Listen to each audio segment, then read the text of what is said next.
JB here. Hope everyone's doing outstanding. Am I on? Yeah, I should be on. I have this streaming, so you should be able to see my screen, I think. I'll talk really quick about the market, some names I'm looking at, go from there. S&P futures down again, right? I mean, something we got used to, but it's down, I would say only 2%, but after yesterday's 9.5% rally, not too bad, all things considered. There's still a lot of uncertainty, right? That U word is still there. I think what yesterday did is just kind of alleviate the worst case scenario, which would be global recession and, who knows what those outcomes look like. Uh, but yesterday kind of puts a pause on that. So there's 90 days. The baseline tariff is still there, and then we have China, U.S. right. So the concern there is this: if this turns into something more, is it going to turn into geopolitical stuff outside of economic? Taiwan, is our allies with the U.S. going to turn? It's could be interesting. So best case scenario here is something gets worked out shortly, right? Because similarly to what I thought with the tariffs, the longer this went on, the worse it's going to be, right? I mean, if we went a week or two with the tariffs, who knows what the repercussions will be. So thankfully, those were removed yesterday, and then things can get worked out. But unfortunately, I think it's still going to be a very choppy environment. So we have to until things get resolved. Then we have to. What does that look like in regards to economic data? I mean, we'll start getting April data in May, but you probably not going to see stuff till June. So I always try to have the silver lining, right? The silver lining here is the Fed, right? The rate's over 4.25, 4.5. So there's plenty of room to cut rates if things got crazy. It seemed like just yesterday or the night before Tuesday night, it seemed like, hey, things can get crazy with the bond market going nuts. So the Fed actually is in a spot to do things, and also the bond market. So yesterday, right before that announcement by Trump around the 90-day pause, the 10-year auction was going out at 1 o'clock, and it was met with surprising demand. So that alleviates some concerns. It almost, at first, I thought the market was rallying on that. And then it turned out to be that tweet. And unlike Monday's reversal, where we saw the huge swing after that fake tweet, Wednesday's tweet was a real tweet. And then markets, not only did they rally, they held the gains and rallied into the close.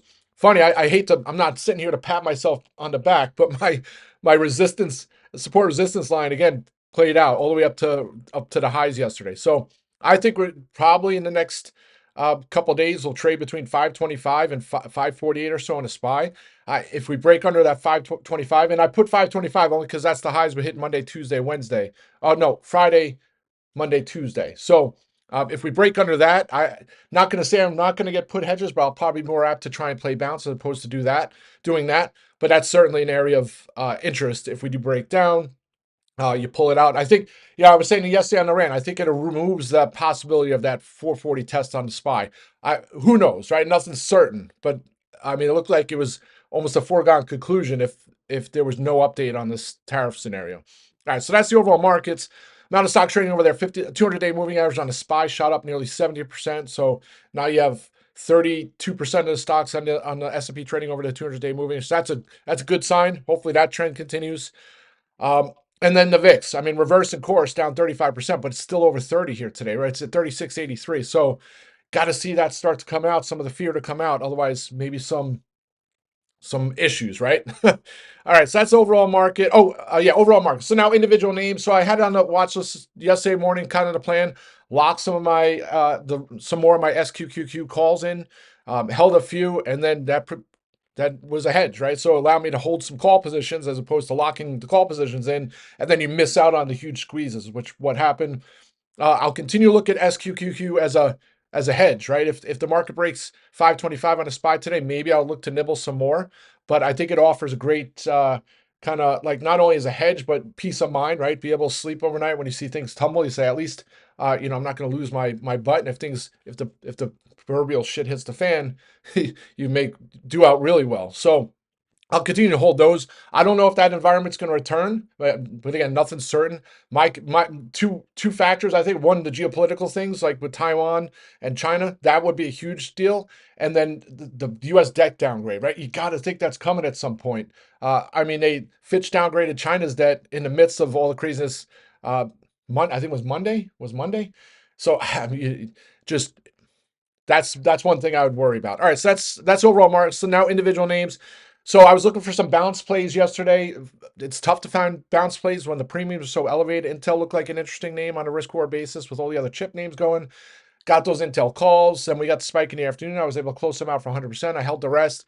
Then sure enough, this morning, I think it's Reuters, one of those outlets came out with I wouldn't call it a hit piece, but I guess it is on the CEO of new CEO of Intel saying he has investments in over 100 China companies. Some of those with the military, China military, which raises security concerns. I mean, you read the piece and it reads well, right? It doesn't read like it's a blatant hit piece, but the timing to me is kind of questionable considering the U.S.-China tensions. But maybe that's some of the reason they came out with it. Um, I don't know how much it means for the stock price. I think even without that, even with that, it's gonna bounce. Uh, so I'll just continue to hold the calls. I think it trades over 22 in the coming days. You look at the 50-day moving average, 22.27, which, crazy enough, it's only 2.5 sessions away from, that's where it was 2.5 sessions ago. So I'll continue to hold those possibly today. And then if it has a bid, maybe into next week. It's gapping down with the rest of the names today. Walmart, again, a name I put on the watch list yesterday morning. On that investor day, it was 85 and change. I got to 90 strikes within about 10 minutes. I was able to close some out to cover costs for 100%. And then it spiked with the rest of the market into the afternoon, over $90. In hindsight, maybe I would have held a few, but Walmart's not a name I trade often, and it's typically not that volatile name. So my worry, if there was a reversal, it'd get pulled down with the rest of the market. Not only that, the strikes I got were weeklies, so I closed the rest of those out for 300% or so. Uh, I may revisit if there's some strength. It was a bullish investor conference, investor day. Pretty much, the tariffs didn't seem like an issue, which I think is a good thing. So, 50-day moving average there is 92.98. Maybe premiums will start to come out more on the calls, and I'll get some inexpensive ones for risk reward basis play for upsides. That's Walmart. And then some of the other names I was playing on tariff bounces, right? The Wayfarers, the Restoration Hardwares, the Deck Outdoor. All those names soared. So, I mean, W was up nearly 23%. I look at W and like even if just to deal with Vietnam, I think it soars into mid to high 30s. So able to lock some more 30 strikes for next week out for over 400%. I'll hold the rest. Uh, I only have a couple of those left, and I might look for some more strikes if it reverses the gap lower here this morning. Also have Truist Securities maintaining a buy and Wayfair this morning, so I don't know if that'll help.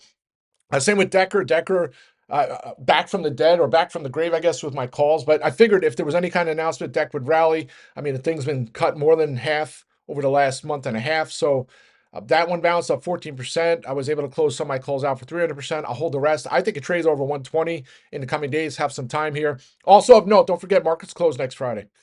So just putting that in there. So that's Deck. And then Restoration Hardware, and my calls almost got to. I only have a couple left of these as well. Almost got up to 1,000%, but I'm like, it looks like it's gonna break over $200. So if it does, those will become serious multi-baggers. So I just held the last few. Of course, it's gapping down here with the rest of the market, but I think this bounces. Not gonna add any more on that. Maybe if I do, it'll be tomorrow when the premiums come down substantially.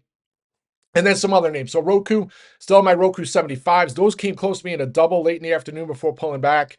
I'll continue to hold those. I was up 15% yesterday. And then GameStop, disappointing. I mean, the stock rallied 6%, actually, no, 8%, and the premiums just came out of the call. So I don't know why. So I don't know if someone sell premium or what have you, huge seller. But finally, at some point, maybe today, I'll look to get the May strikes finally over its 50 and 200-day moving average. It hasn't done that in quite some time. So I think that's a bullish setup.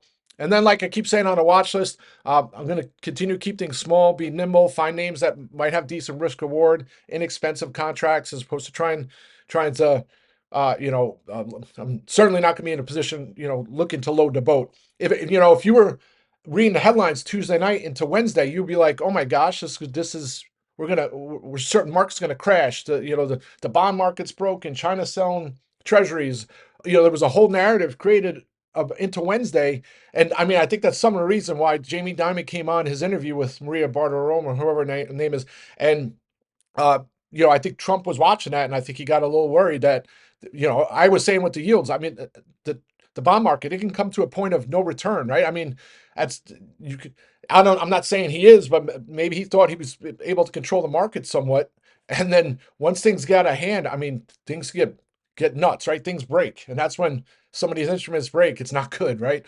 So you could have been buying puts at the open for Armageddon, financial Armageddon, and then just get destroyed yesterday. So that's why I always say in this environment, small becomes big very quickly. And then if you're trying to go big to make even bigger, typically that doesn't work out too well. And that's one of the reasons why you trade options. So you have leverage. So you can take advantage of those swings and moves when they happen and not have to worry about losing your entire, blowing up your account. All right. Let's have a great day. I'll be back on audio later if things get crazy. Rock and roll.